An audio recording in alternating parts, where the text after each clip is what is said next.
Friends, welcome to सक्षम success academy Azamgarh. My self मन चौरसिया। पिछली क्लास में हम लोगों ने कंप्यूटर के फंक्शंस के बारे में देखा।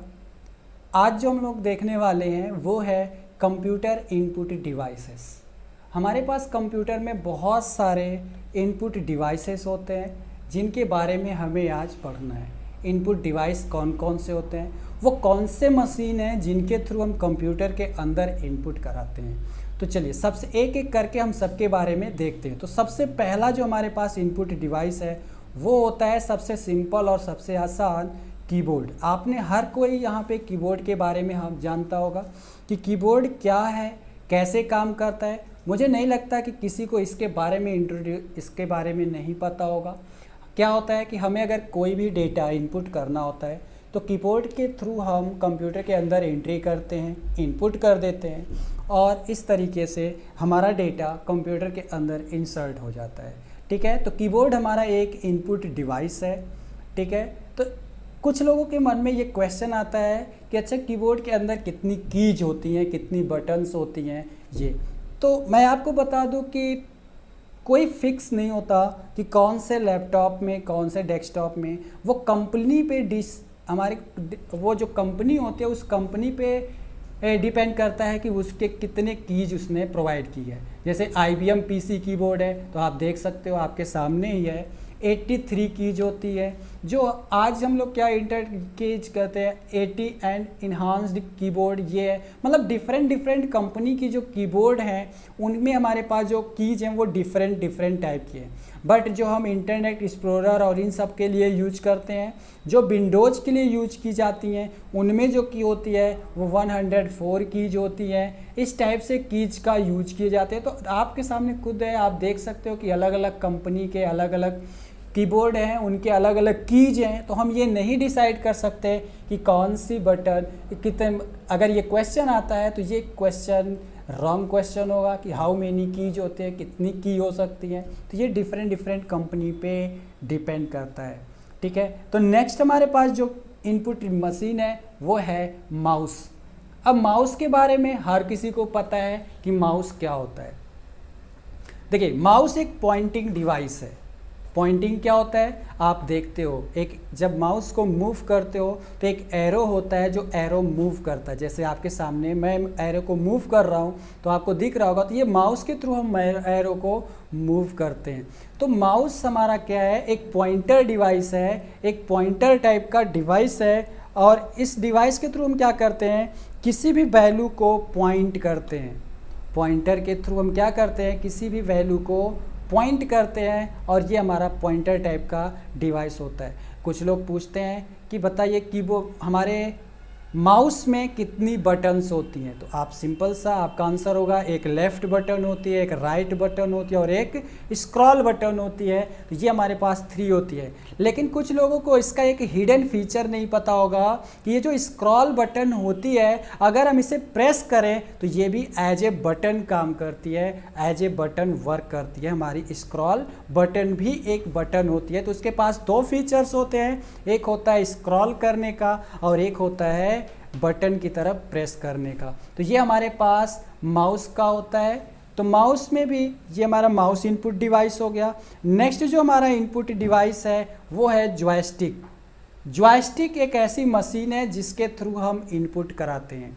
जैसे जॉयस्टिक का यूज कहाँ होता है, जॉयस्टिक का यूज कैसे किया जाता है, तो आपको बता दें ये जो हमारा जॉयस्टिक है, ये जॉयस्टिक, इस जॉयस्टिक से जैसे बच्चे, जॉयस्टिक है क्या, जो गेम खेलते हैं। आपने देखा होगा मॉल वगैरह में जो छोटे बच्चे जाते हैं गेम खेलने के लिए, कंप्यूटर गेम, तो वहाँ पे जो ये बना होता है गियर की तरह से, वो हमारा जॉयस्टिक होता है जो left and right, up and down move करता है। इसका ज़्यादातर यूज जो होता है वो कंप्यूटर एडेड डिजाइनिंग, जिसे हम कैड एंड कैड के यूज में लेते हैं।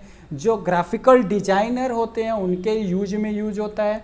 तो ये इसका यूज वहाँ पे हम लोग करते हैं। ठीक है, तो चलिए अब नेक्स्ट हम देखते हैं हमारे पास जो अगला इनपुट डिवाइस है वो है लाइट पेन। लाइट पेन क्या होता है, आपने आजकल देखा होगा ऑनलाइन बोर्ड पे लोग पढ़ाते हैं, ऑनलाइन क्लासेस लेते हैं, ज़्यादातर यूट्यूब पे आपने देखा होगा। तो वहाँ पे क्या होगा कि वो एक पेन से यूज करते हैं, और वो जो पेन होता है रेड ग्रीन ब्लू का यूज करते हैं, उसी को हम बोलते हैं लाइट पेन। तो वो भी एक इनपुट डिवाइस है जो मॉनिटर पे ड्रॉ करने, पिक्चर ड्रॉ करने, टेक्स्ट इस तरह के जो यूज करते हैं, तो वो हमारा इनपुट डिवाइस यूज करता है। ठीक है, नेक्स्ट हमारे पास जो इनपुट डिवाइस है वो है टच स्क्रीन। टच स्क्रीन जैसे आज हमारे फ़ोन में क्या है, एक टच स्क्रीन है। एक क्वेश्चन आया था 2017 में computer operator, UP police computer operator में क्वेश्चन आया था कि वो कौन सी डिवाइस है जो इनपुट और आउटपुट दोनों का काम करता है। तो आपको पता होना चाहिए उस ऑप्शन में हमारे पास टच स्क्रीन भी था। तो टच स्क्रीन एक ऐसी डिवाइस है जो इनपुट प्लेटफॉर्म और आउटपुट प्लेटफॉर्म एक ही जगह से हमें प्रोवाइड कराता है। ठीक है, तो ये हमारा टच स्क्रीन पे वर्क करता है। ठीक है, तो ये भी हमारा एक पॉइंटिंग टाइप का डिवाइस है। नेक्स्ट हमारे पास जो है वो है ट्रैक बॉल। ट्रैक बॉल क्या होता है, आज जो हमारे पास लैपटॉप, डेस्कटॉप, नोटपैड के अंदर यूज होता है, पहले तो ये माउस की तरह से आता था, इसमें भी बटन्स होती थी, बट आज इसको हटा के ये laptop and desktop and laptop and notebook के जो आप देखते हो टच करके मूव करते हो, इसके अंदर इसी का यूज किया जाता है। उसके अंदर जो यूज हो रहा है वो ट्रैक बॉल का ही यूज किया जा रहा है। अगर आपने सिटी स्कैन मशीन देखा होगा तो उस मशीन में भी ट्रैक बॉल लगा हुआ होता है। अगर आपने देखा होगा तो आपको वहाँ पे दिख जाएगा ट्रैक बॉल मशीन। ठीक है, तो चलिए नेक्स्ट हमारे पास जो इनपुट मशीन है वो है स्कैनर। स्कैनर से मुझे नहीं लगता किसको बताने की जरूरत है। स्कैनर है क्या, स्कैन करता है। कोई भी अगर हमारे पास हार्ड कॉपी या कोई भी पेपर है, या अगर हम उसे कंप्यूटर के अंदर सेव करना है, तो हम उसे क्या करते हैं, किसी स्कैनर के थ्रू स्कैन करके कंप्यूटर के एक डिजिटल फॉर्म में, मतलब अगर कोई डेटा एनालॉग फॉर्मेट में है उसे डिजिटल में कन्वर्ट करना है तो हम स्कैनर का यूज करते हैं। ये भी बिल्कुल एक फ़ोटो कॉपी मशीन की तरह से यूज होता है। ठीक है, तो ये हमारा स्कैनर इनपुट, तो इसके थ्रू भी हम क्या करते हैं, डेटा को स्कैन करके कंप्यूटर के अंदर इनपुट करते हैं। नेक्स्ट हमारा होता है डिजिटाइजर। डिजिटाइजर वो सारी मशीन होती हैं जो एनालॉग चीज़ों को डिजिटल में कन्वर्ट करती हैं। जैसे हमारा टेलीविज़न हमारा क्या है, डिजिटल है, डिजिटाइजर कहलाता है। जैसे सिग्नल्स क्या होते हैं वो एनालॉग में आते हैं, और वो डिजिटाइजर मशीन की मदद से हमें जो मॉनिटर पे हमारी स्क्रीन पे डिस्प्ले कराते हैं वो डिजिटल के फॉर्म में हमें डिस्प्ले कराते हैं। तो वो जो सिग्नल्स को एक्सेप्ट इनपुट करता है वो हमारा कहलाता है डिजिटाइजर। नेक्स्ट हमारे पास जो इनपुट डिवाइस है वो है माइक्रोफोन। माइक्रोफोन जिसे हम आज माइक या माइक्रोफोन के नाम से देखते हो, ये क्या करता है, हमारे वॉइस को रिकॉर्ड करता है। हमारी वॉइस को रिकॉर्ड करके एक डिजिटल फॉर्मेट में हमें प्रोवाइड कराता है। तो ये जो भी डेटा ऑडियो हमारी होती है उसे एज ए डिजिटली एक्सेप्ट करने के लिए माइक्रोफोन का यूज किया जाता है। तो ये हमारा माइक्रोफोन वर्क करता है। ठीक है, नेक्स्ट हमारे पास है MICR। ये बहुत इंपॉर्टेंट है और ये सभी एग्जामों में इसके बारे में पूछा जाता है। पहली चीज़ इसका फुल फॉर्म पूछा जाता है, मैग्नेटिक इंक कैरेक्टर रिकॉग्निशन। कहीं कहीं पे रीडर लिखा होता है तो रीडर गलत है, यहाँ पे रिकॉग्निशन होता है, ये आपको ध्यान में रखना पड़ेगा। इसका काम क्या होता है MICR का वर्क क्या है। MICR जब हम बैंक में जाते हैं और बैंक के में हमारे पास चेकबुक होता है और चेकबुक पे एक चेक नंबर, चेक ब्रांच, मतलब उस पर सारी चीज़ें लिखी होती है, चेक का नंबर, cheque branch code, branch name, ये सब सारी एक स्पेशल इंक होती है जिसमें लिखा होता है, वो मैग्नेटिक इंक से लिखा होता है। तो उस चेक को क्या किया जाता है, जो हमारा चेक होता है उस चेक को मशीन के अंदर इंसर्ट करके उस चेक की जितनी भी इंफॉर्मेशन होती है उसे डिजिटली कंप्यूटर के अंदर ऑटोमेटिकली फीड हो जाता है। जैसे ही हम उस मशीन के अंदर चेक को इंसर्ट करते हैं, हम अपने इस मशीन के अंदर चेक को इंसर्ट करते हैं, चेक को इंसर्ट करते ही हमारा डेटा, जो भी उस चेक की कंप्लीट इन्फॉर्मेशन होती है वो हमारे कंप्यूटर में जाके फीड हो जाती है। तो ये हमारा MICR का वर्क होता है। नेक्स्ट हमारे पास जो मशीन है वो है OCR, optical character reader.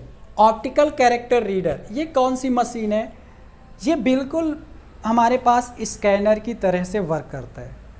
OCR जो है ये हमारे स्कैनर की तरह से बिल्कुल वर्क करता है। स्कैनर की तरह से कैसे? स्कैनर क्या था, जो भी डेटा स्कैन करता था एज ए इमेज के फॉर्मेट में स्कैनर स्कैन करके यूज करता है। लेकिन कैरेक्टर रिकॉग्निशन क्या करता है, ये जो भी चीज़ स्कैन करता है एज ए कैरेक्टर के 1 by 1 character by character scan करता है, और वो टेक्स्ट बेस पे जैसे हम कोई MS वर्ड या नोटपैड पे टाइप करके करते हैं, वो एडिटेबल उस तरीके से स्कैन कर देता है कि हम उसमें कोई भी एडिट करें चीज़ें तो आसानी से एडिट कर सकते हैं। तो इस तरीके से ये कैरेक्टर ऑप्टिकल कैरेक्टर रीडर्स कहलाता है। नेक्स्ट हमारे पास जो है वो है बार कोड रीडर। आज आप देखते हो कहीं पे भी मॉल में या बड़ी शॉप पे या कहीं पे भी ऐसी जगह पे जाते हो जहाँ पे डिजिटली इस तरीके से स्कैन करके सारी चीज़ों को रीड किया जाता है। आज बार कोड रीडर हमारे कोई भी प्रोडक्ट हम परचेज करने जाते हैं, बुक हो गया, कोई भी चीज़ हो गई ऐसी जहाँ पे वो स्कैन करके, इससे स्कैन करने का फ़ायदा क्या होता है कि वो नंबर ऑफ़ प्रोडक्ट, उस प्रोडक्ट का वो प्रोडक्ट कब बना, कब एक्सपायर होगा, कितने दिन, मतलब उसकी सारी इन्फॉर्मेशन कंप्यूटर में ऑटोमेटिकली फीड हो जाता है उस बार कोड को रीड करते ही। तो ये हमारा बार कोड रीडर कहलाता है। ठीक है, तो नेक्स्ट हमारे पास जो आता है OMR, optical mark reader. Optical mark reader हमारा क्या करता है, आपने देखा होगा आज जितने भी एग्ज़ाम होते हैं, जितने भी कंपटीशन के एग्ज़ाम्स होते हैं, वो सारे एग्ज़ाम OMR सीट पे किए जाते हैं। तो OMR सीट में हमारे पास 4 ऑप्शन होते हैं, उसमें हमें चॉइस करना पड़ता है राइट एंड रॉन्ग्स का, गलत कौन है, सही ऑप्शन कौन है। तो उसमें क्या होता है, OMR सीट में जब हम उस OMR को फिल करते हैं तो उस OMR मशीन के अंदर जैसे इंसर्ट करते हैं तो राइट सही को, कितना क्वेश्चन हमने सही किया, कितना हमने गलत किया, वो ऑटोमेटिकली कैलकुलेट करके हमें रिजल्ट दे देता है। तो ये थे हमारे इनपुट डिवाइसेस। और अगर आपको हमारी ये वीडियो पसंद आई, अच्छी लगी, तो आप लाइक एंड सब्सक्राइब करना ना भूलें। Thank you.